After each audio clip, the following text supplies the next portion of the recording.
Universidad Nacional Siglo XX. Carrera de Derecho, Extensión Colquiri.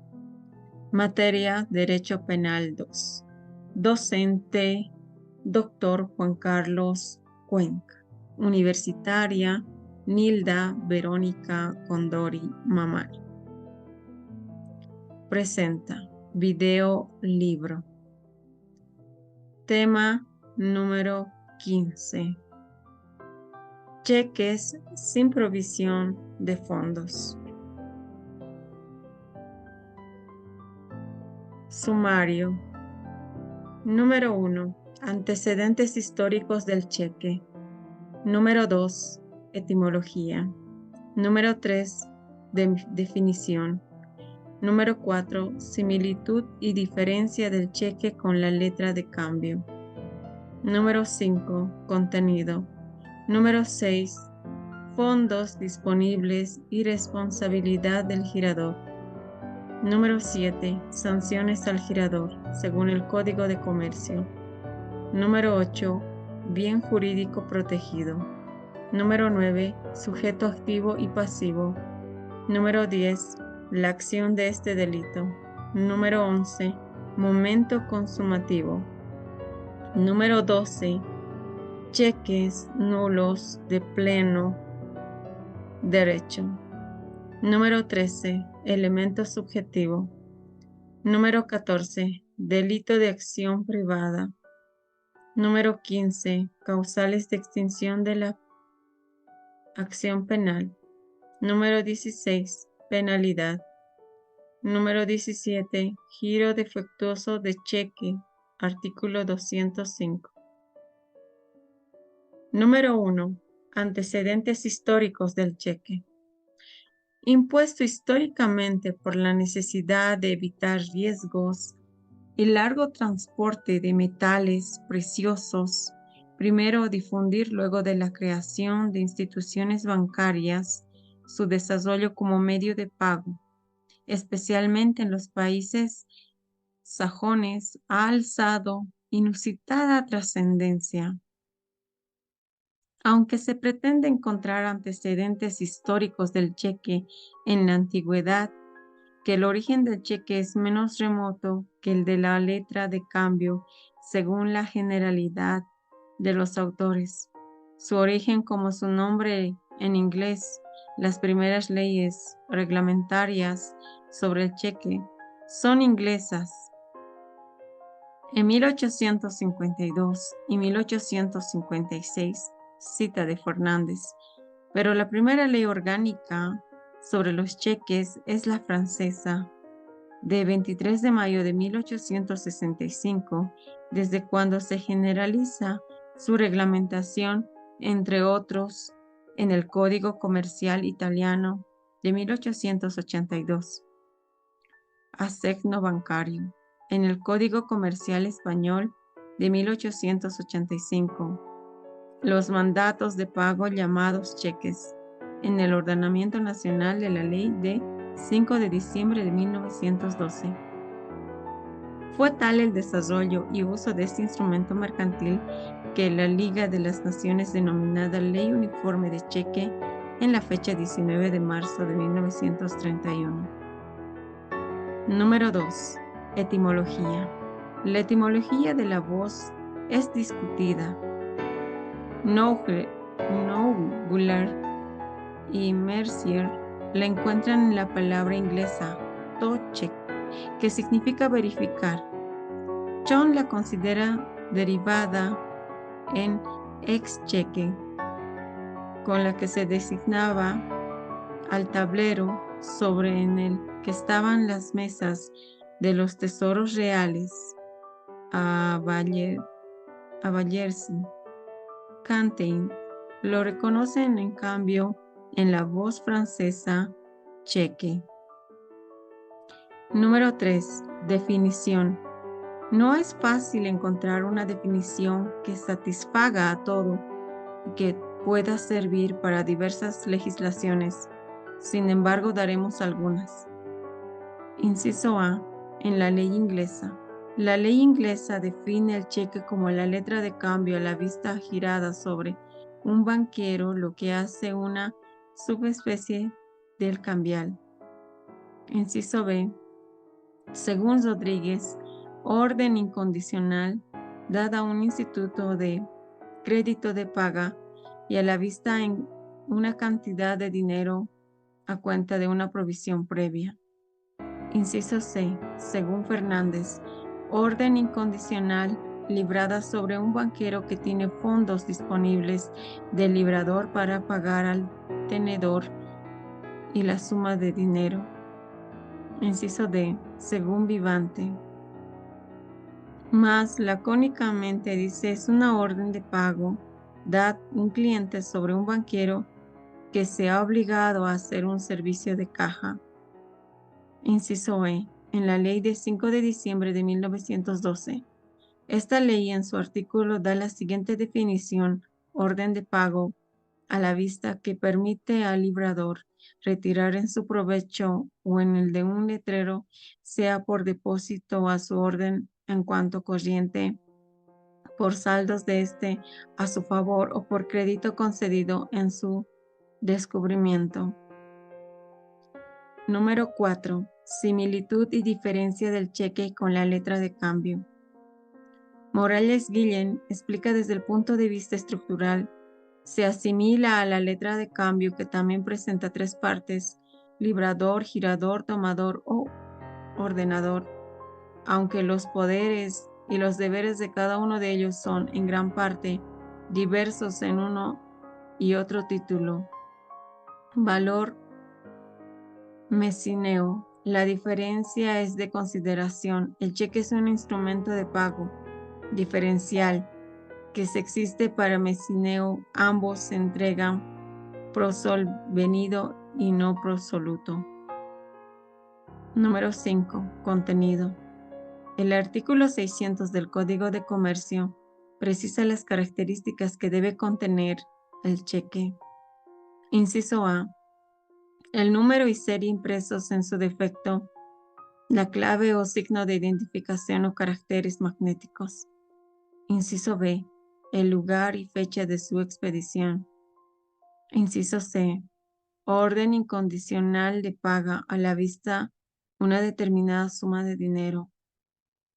Inciso D. El nombre y domicilio de banco girado. Inciso E. La indicación de si es la orden determinada persona o al portador. Inciso F. Firma autógrafa del girador. Número 6. Fondos disponibles y responsabilidad del girador. Según la ley comercial, el girador debe tener necesariamente fondos depositados y disponibles en el banco girado o haber recibido de este autorizando para girar cheques en virtud de esta apertura de crédito. De modo que el girador es responsable del pago del cheque. Toda cláusula que lo exima de esta responsabilidad se tiene por no escrita.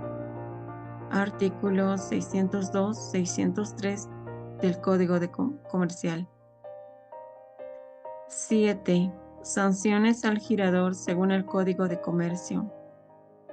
Dice el artículo 640 del Código de Comercio que incurren las sanciones previstas en el Código Penal quien expide cheques sabiendo que el girado no los pagará en el plazo de prestación por alguna de las siguientes causas. Número 1. No haber sido autorizado para girar cheques. Número 2. Falta o insuficiencia de fondos en la cuenta. Número 3. Haber dispuesto de los fondos después de haber girado cheques y antes de que transcurra el plazo para la prestación.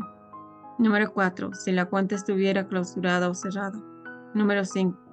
Si el giro de cheque se hiciera con intención de causar daño. Asimismo, se aplicará las disposiciones del Código Penal a quien utilice el cheque como documento de garantía sabiendo que no existen fondos para su pago. Número 8. Bien jurídico. Es la doctrina y no la legislación comparada. No es pacífica la formación, la ubicación del delito de giro de cheque en descubierto. Se puede resumir el problema a dos puntos de vista. Número 1. Situarlo entre los delitos contra el patrimonio. Número 2. En los delitos contra la fe pública. En nuestra legislación la cuestión está resuelta toda vez que es la fe pública la que prevalece dentro de los bienes vulnerados. Número 9. Sujeto activo, pasivo. Inciso A. El sujeto activo del delito es el librador o girador del cheque. En efecto, ya notamos que el numeral 6 del artículo 600 del Código de Comercio requiere la firma autógrafa del girador. Sin esta exigencia no puede sostener la existencia del cheque. Consecuentemente, el endosante no es sujeto activo, pues no es el girador y por lo tanto, no siendo el titular de la cuenta corriente, no es responsable de la carencia de fondos. De otra parte, porque el endoso es la operación distinta del cheque. El librador puede ser una persona natural o jurídico. En este último caso, los responsables serán los directores o gerentes que hayan registrado su firma en el banco en el caso de el tenedor e indirectamente que hayan firmado el cheque. Inciso B. El sujeto pasivo directo es el girador o en su caso el tenedor e indirecto la sociedad, porque en este tipo de delitos pierde la confianza. En este título valor habida cuenta que en nuestra legislación es un delito contra la fe pública. Número 10. La acción de este delito. De modo resumido, la acción de este delito comprende 3 tipos penales, a saber: inciso A. Girar un cheque sin tener la suficiente provisión de fondos. Inciso B. Girar un cheque sin tener autorización expresa para girar en descubierto. Inciso C. Utilizar el cheque como documento de crédito o garantía. El delito consiste en un hacer positivo, librar el cheque, y en un no hacer, omitir su pago después de haber sido un comunicado sobre la falta de pago. Por esta razón, Soler dice que se trata de un delito plurisubsistente. Número 11. Momento consumativo. Inciso A. En la primera parte. En consecuencia, en la primera parte del delito se consuma cuando transcurridas 72 horas de haberse comunicado la falta de pago no ha sido abonado por el librador. Esta interpretación ha desplazado a la que se considera perfecta con el acto de libramiento. Balsantelo comparte este criterio cuando dice que la consumación del delito se produce con la omisión del pago dentro del término que la ley concede y no por el mero libramiento o entrega del cheque. La finalidad de esta condición objetiva, disipada como posibilidad, si no responde al comunicado de la falta de pago dentro de las 72 horas, el acto jurídico del comunicado es la última de estas condiciones. Inciso B, en la segunda parte.